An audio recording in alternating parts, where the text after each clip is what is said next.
विद्यार्थी मित्रांनो, इयत्ता 10वीचे ग्रॅव्हिटेशन म्हणजेच गुरुत्वाकर्षणचा हा चौथा आणि शेवटचा व्हिडिओ. यामध्ये आपल्याला मुक्तपतन म्हणजेच फ्री फॉल, मुक्तिवेग म्हणजेच एस्केप वेलॉसिटी याविषयी अभ्यास करायचा आहे. मुक्तपतन म्हणजे काय? एखादी वस्तू हातातून सोडून दिल्यावर त्यावर कोणते बल प्रयुक्त होते? ती वस्तू खाली जाते, म्हणजेच त्यावर पृथ्वीचे गुरुत्व बल कार्य करत असते. Which force acts on the releasing object? Earth's gravitational force.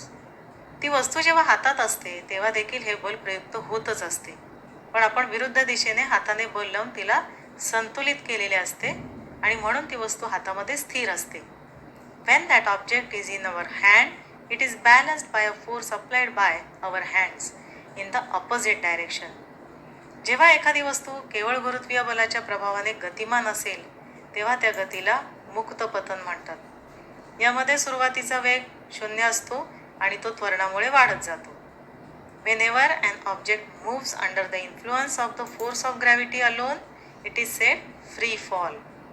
The initial velocity is 0 and then it goes on increasing due to the acceleration due to gravity.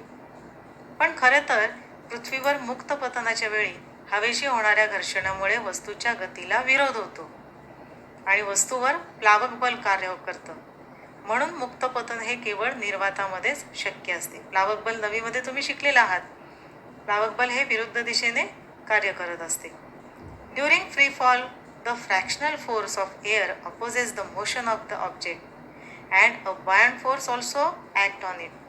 Thus free fall is possible only in vacuum. मुक्त पतनमध्ये त्वरण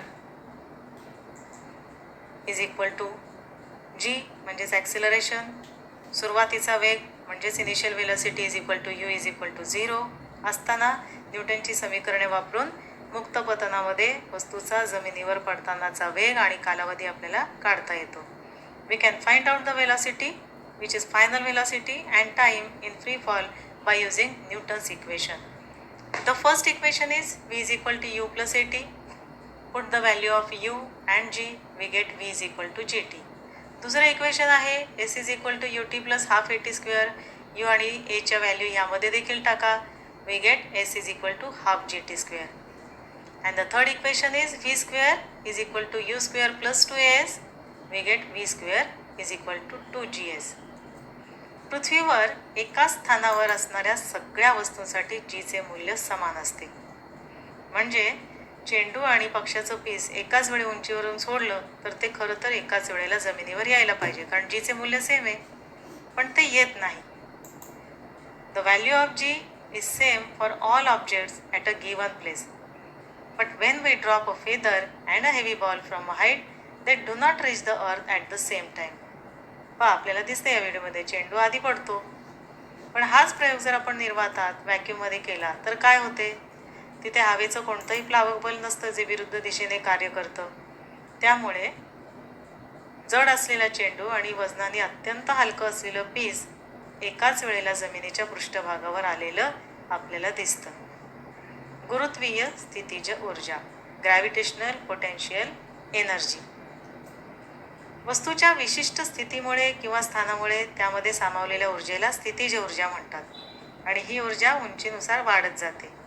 The energy stored in an object because of its position or state is called potential energy, which increases with height. Consider m is equal to mass of an object. त्या वस्तूचं वस्तुमान आहे m हे. h is equal to height of that object from the surface. Potential energy is equal to mgh at that height. त्या उंचीवर स्थितीज ऊर्जा mgh आहे. आता समजा वस्तू पृथ्वीच्या पृष्ठभागावर असेल तर उंची h इज इक्वल टू 0, म्हणून mgh मूल्य सुद्धा 0. And when an object is at infinite distance from the earth, म्हणजे ती अगदी अनंत अंतरावर आहे वस्तू, त्यावेळेला गुरुत्व बल कार्य करत नाही, म्हणून g is equal to 0. So again we get mgh is equal to 0. पुन्हा इथं आपल्याला स्थितीची ऊर्जा कशी मिळते? 0 मिळते. But for smaller distance than this potential energy is less than 0, that is negative. म्हणजे यापेक्षाही कमी उंचीवर जर पदार्थ असेल तर मात्र त्याची स्थितीज ऊर्जा 0पेक्षा कमी म्हणजे ऋण मिळते.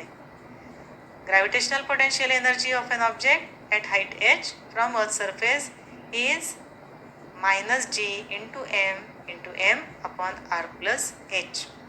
ही व्हॅल्यू कुठून आली यासाठी आपल्याला आधीचा व्हिडिओ पाहावा लागेल. मुक्तिवेग म्हणजे एस्केप वेलॉसिटी. एखादा पदार्थ वरच्या दिशेने फेकल्यावर गुरुत्वाकर्षणामुळे तिचा वेग कमी होत जाऊन 0 होतो आणि तिथून ती वस्तू खाली येते. ही त्या वस्तूची कमाल उंची असते जी तिच्या सुरुवातीच्या वेगावर अवलंबून असते.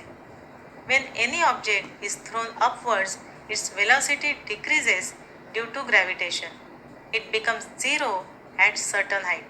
After that, starts falling down.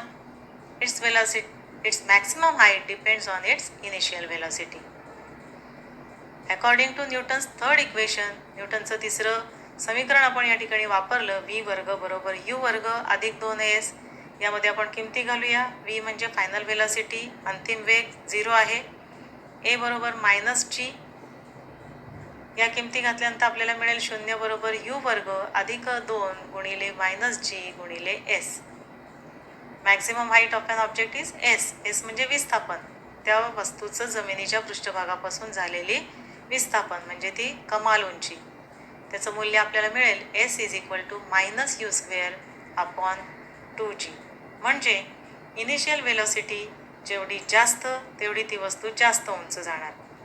एक विशिष्ट आरंभ वेग असा असेल की त्या वेगाने वरती गेलेली वस्तू गुरुत्व बलावर मात करेल व परत पृथ्वीवर पडणार नाही. आरंभ वेगाच्या या विशिष्ट मूल्यास मुक्तिवेग असे म्हणतात. Above a particular value of initial velocity of an object, it is able to overcome the downward pull by the earth and can escape the earth forever and will not fall back on the earth. This velocity is called escape velocity.